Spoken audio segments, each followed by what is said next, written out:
the year the Roman Empire legalized Christianity and changed the world forever.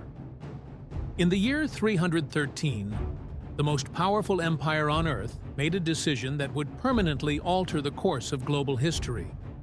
For nearly 3 centuries, Christians had been persecuted, imprisoned, and executed by Roman authorities. And then, almost overnight, that same empire legalized their faith. The Roman Empire did not simply tolerate Christianity, and in doing so, it reshaped law, politics, identity, and the future of Europe. It is the early 4th century. The Roman Empire stretches from Britain to Egypt, from Spain to Syria. It is vast, diverse, and under immense strain. For decades, Rome had faced civil wars, economic instability, and external threats along its frontiers. To stabilize the empire, Emperor Diocletian divided authority among 4 rulers in what historians call the Tetrarchy, a system meant to prevent any one general from seizing power through rebellion. But the system did not last. By 306 CE, rival claimants were once again fighting for control. Among them was Constantine, the son of a Roman officer, proclaimed emperor by his father's troops in Britain. At this moment, Christianity was still a minority religion. It had grown steadily since the 1st century, spreading through urban centers across the Mediterranean. But it remained controversial. Christians refused to sacrifice to the Roman gods. They would not worship the emperor. They rejected traditional civic rituals considered essential to Roman identity. To Roman authorities, this was not merely theological disagreement, it was political defiance. In 303 CE, under Diocletian, the empire launched what became known as the Great Persecution. Churches were destroyed, scriptures were burned, Christian leaders were imprisoned, some were executed. It was the most systematic attempt to eliminate Christianity in Roman history. And yet, just 10 years later, it would become legally protected. Rome had tolerated many religions before. The empire was famously pluralistic. Egyptians worshipped Isis. Soldiers in the legions followed Mithras.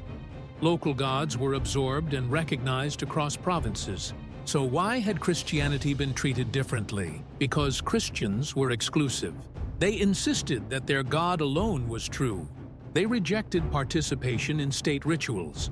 And Roman religion was not just personal belief. It was public duty. Sacrifices ensured the favor of the gods. The emperor's divinity symbolized unity. Refusing these rituals was seen as threatening cosmic and political order. But Christianity continued to grow.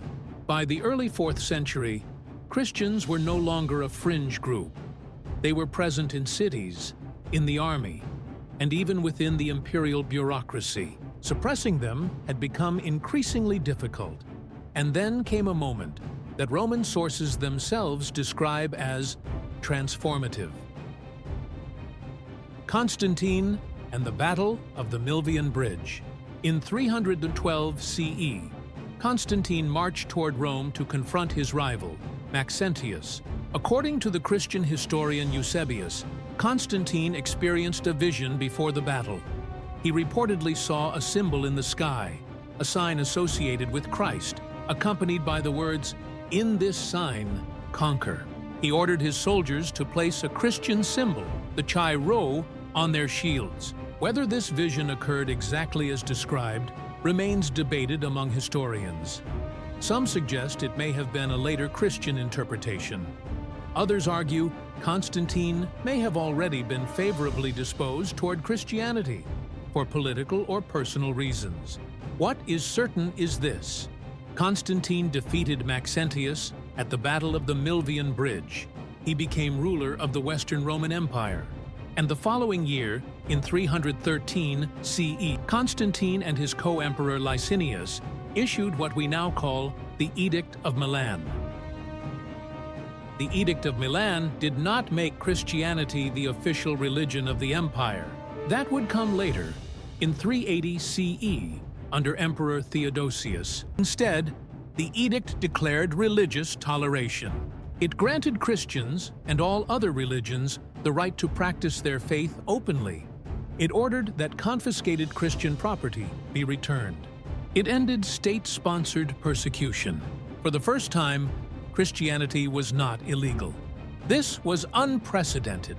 The empire that had executed Christians as criminals was now restoring their churches, and Constantine did not stop at toleration. He began actively supporting the church. Constantine's motivations are still debated. Was he personally convinced by Christian theology? Was he making a strategic decision to align with a growing religious movement? Was he seeking divine legitimacy after years of civil war? The evidence suggests a combination of factors. Constantine donated land for churches. He funded the construction of major basilicas, including what would become Old St. Peter's in Rome. He exempted Christian clergy from certain taxes. He intervened in theological disputes, most famously at the Council of Nicaea in 325 CE, which addressed the Arian controversy and produced a unified statement of Christian belief. What is striking is not merely his support, but his involvement. The emperor now played a role in shaping Christian doctrine. This created a new relationship between political authority and religious leadership, and that relationship would define Europe for more than a millennium. The legalization of Christianity triggered rapid transformation. Christian communities, once operating discreetly, could now build publicly. Church architecture expanded. Clergy gained status. Conversions increased, not necessarily because of coercion, but because association with imperial favor carried social and economic advantages. Meanwhile, traditional Roman religious practices began to lose prestige. The empire had not outlawed paganism, but the balance of influence was shifting. Within decades, Christianity moved from tolerated minority to dominant religion of the Roman world. By 380 CE, under Theodosius I, Christianity became the official religion of the empire. Pagan sacrifices were gradually restricted. The transformation was astonishingly swift. In historical terms, in less than a century, a persecuted sect became the foundation of imperial identity. The legalization of Christianity did not simply affect religious practice. It altered law. It altered governance. It altered cultural identity. Roman legal principles were increasingly shaped by Christian moral frameworks. Over time, laws concerning marriage, family, and charity reflected Christian ethical influence. The Church developed hierarchical structures parallel to imperial administration. Bishops became regional authorities. The Bishop of Rome, the Pope, gradually gained prominence. When the Western Roman Empire fell in 476 CE, the Church did not. It remained as an institution linking fragmented kingdoms across Europe. Monasteries preserved classical texts. Christian identity became a unifying force across post-Roman territories. In the East, the Byzantine Empire fused Roman governance with Christian theology, creating a distinct imperial model that lasted until 1453. The decision in 313 did not merely protect a religion, it created the foundation for medieval Christendom. The consequences extended far beyond Europe. Christianity spread into Armenia, Ethiopia, and later into the Slavic world. Centuries later, European colonial expansion would carry Christianity to the Americas, sub-Saharan Africa, and parts of Asia. The religious map of the modern world traces its roots to this shift in imperial policy.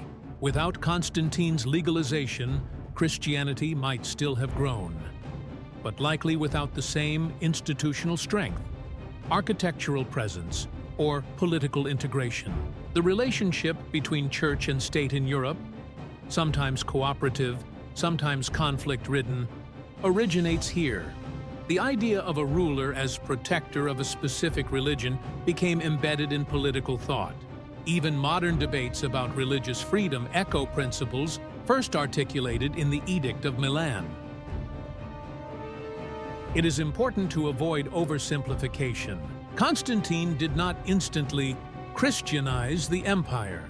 Many Romans remained pagan for generations. Rural areas, especially, retained traditional practices. Nor did Christianity immediately become unified. Theological disputes continued for centuries. But the legal turning point is undeniable. Before 313, Christianity was illegal and periodically persecuted. After 313, Christianity was legally protected and increasingly favored. That is a structural transformation of immense scale. The Roman Empire prided itself on tradition. It valued continuity, ancestral customs, and reverence for established gods. Yet, in 313, it aligned itself with a faith that had emerged from a small Jewish movement in the eastern provinces only 3 centuries earlier. This was not Rome absorbing another local cult. It was Rome redefining its spiritual foundation. And in doing so, it ensured that its legacy would not disappear when its political structures collapsed. The empire fell. But Roman law, the Latin language, and Christian theology endured. Look at a map of the world today. Hundreds of millions identify as Christian. Major global holidays, Christmas and Easter, are rooted in Christian tradition. Western legal systems reflect concepts shaped through centuries of Christian influence. Universities, hospitals, charitable institutions, all have historical connections to Christian foundations. None of this was inevitable in 300 CE. At that time, Christianity was still one religious option among many, in a pluralistic empire.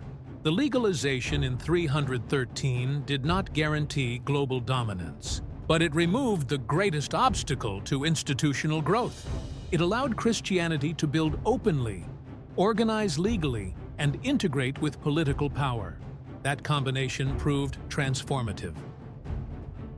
In 300, Christians were hunted. In 313, they were protected. Within 70 years, their religion defined the empire. The decision made in the early 4th century was not merely an act of tolerance, it was a pivot point in human history. Because when the Roman Empire legalized Christianity, it did more than change policy. It altered the trajectory of civilizations, and nearly 2,000 years later, we are still living in the world that decision helped create.